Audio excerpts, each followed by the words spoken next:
How do I go up? Alright guys, Monsterini.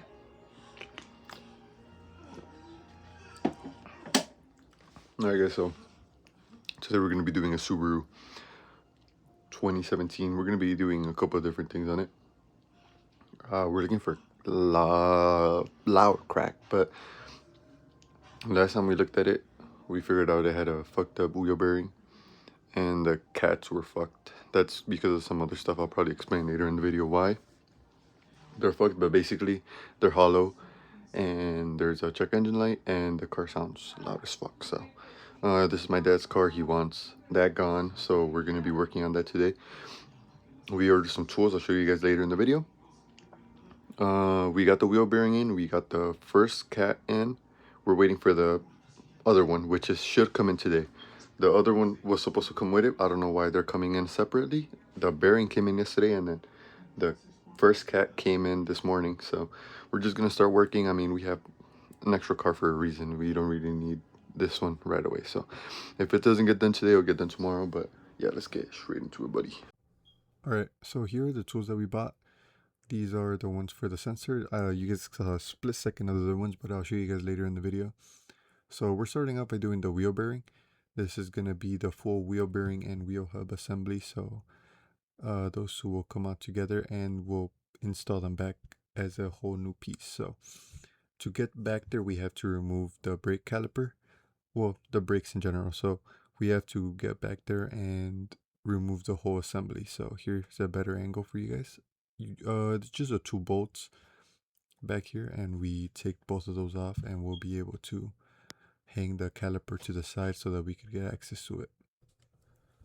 Alright, well, while you guys watch me take out this caliper, I'm gonna kind of explain to you guys why you guys are not going to be able to see me actually taking off the hub. We ran into a bit of a problem and I had to hammer away at it for a good couple hours on this day, day 1, and on day 2, which is gonna be the day that I actually got the hub on there. So pretty much it was completely stuck on there. No matter what I did, I couldn't get it off. So what I had to do basically at the end was shove a flathead in between the 2 parts, which is the knuckle and the hub. I don't know why I didn't think about that earlier, but that's basically what kind of started the process off.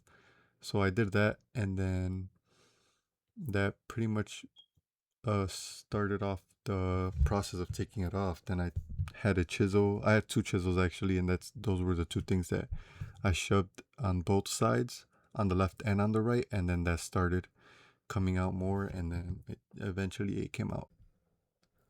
Alright, so once you guys get the brakes out of the way, you guys could move on to the actual hub assembly. So there's 4 bolts back here that you guys need to take off. As you can see, they were kind of hard, but I made sure to prep the bolts before. That way they came off a little bit easier.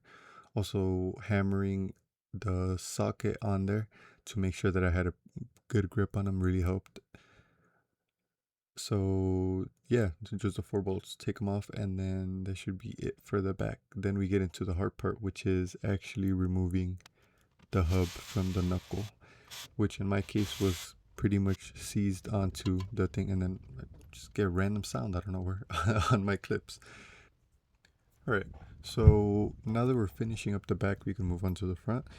The front just has the wheel nut on there. This is a number 32. I'll probably move on there any second now. Here's a number 32, and then we just take that off and it comes right off. So easy. Here is the new tool that we bought. This is supposed to push the axle in, that way we're able to get it out. That way it's not stuck on there and it's not another thing that's holding onto it. So this didn't really help out as much as I thought it would. I tried it out, but I mean, it did what it was supposed to do, push the axle back in. Something else that you guys should probably do is there's the speed sensor, the wheel speed sensor that's on top.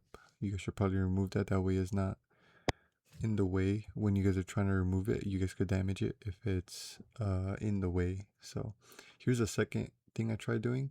I saw this on Instagram Reels. It didn't really help out as much as I wished it did.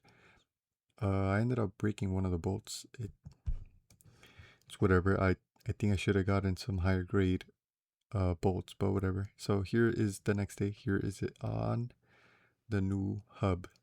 There was my brother taking it off. I mean, putting the everything on from the back. And there you go. There's everything back on. All right, starting off with the cats, this is the first sensor that we're going to remove. Is really the only one we really have good access to. Here are our new tools that we're going to use off. We also sprayed a little bit of PB Blaster on it. Finally got the wording. There you go, that's it off. We had to use a huge extension, but we got that off. Now moving on to the bottom, as you guys can see, what size was that? Someone told me what size that was. Anyways, I already broke the bolts loose. Now I'm just taking them off. There should be 3, I believe, on each side. There's the 2 sides, so that's it loose.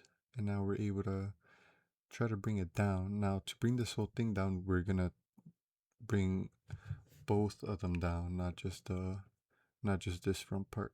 So at this point in time, I hadn't received the second part. Here it is. As you can see, the longer one going across. This part hadn't come in the mail, but I mean, I was already out there working on the hub. might as well finish this up. So I decided to take it off and then just wait around for the part. So as you can see, I'm kind of looking around to see where where it's connected to, like making sure. So I found these, it was just hold it on by 2 bolts, and then down the road there's a hanger holding it. So that has to be taken care of. So anyways, I had to bring my brother out for this, for him to help me out. But before this, I took this off, and as you can see, there's a big mess there. So we're gonna clean this out. I used sandpaper just to clean that out completely after hitting it a couple to get the little chunks out of there. So this right here with the part I'm showing is the hanger, which it wasn't matching up with the new parts that we got, but I'll probably make an update video and show you guys exactly all the parts that I forgot to add onto here. Anyways, this is the new part right here. I showed you guys the old part, and then at this point in time, the back piece hadn't came in yet. Going future in time, this is me a couple hours later with the new piece, and we are installing it now. So we got new gaskets, new for both sides, and then we're installing the same nuts onto the bolts that are, well, the bolts that are on there. I guess I don't know how to explain what those things are, but yeah, we're just putting the nuts on there. It's 3 on each side, and then in the back we got the hanger, which didn't match up, and we have to get a piece for it, and the back, which is just the 2 bolts with the springs.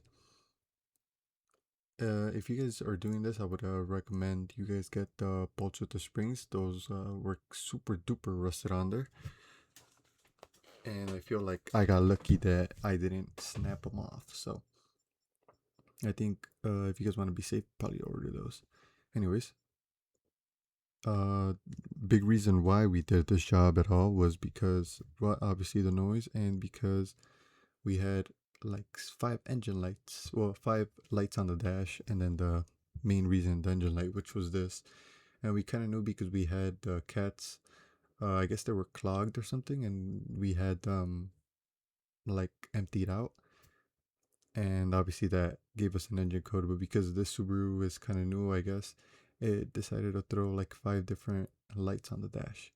So anyways, we put the sensors back. We didn't replace those. We just cleaned them out a little bit, put the new cats on there, and reset the light. Took it off for spin. It's, as of now, a couple days later, it's still good. So all the lights went away. The car's working fine now. We just gotta do a little bit of little fixes here and there. But I'll show you guys. This is a car that's probably going to be on the channel a couple times. But yeah, that's pretty much it. There's the cats installed, and I'll see you guys in the next part for this.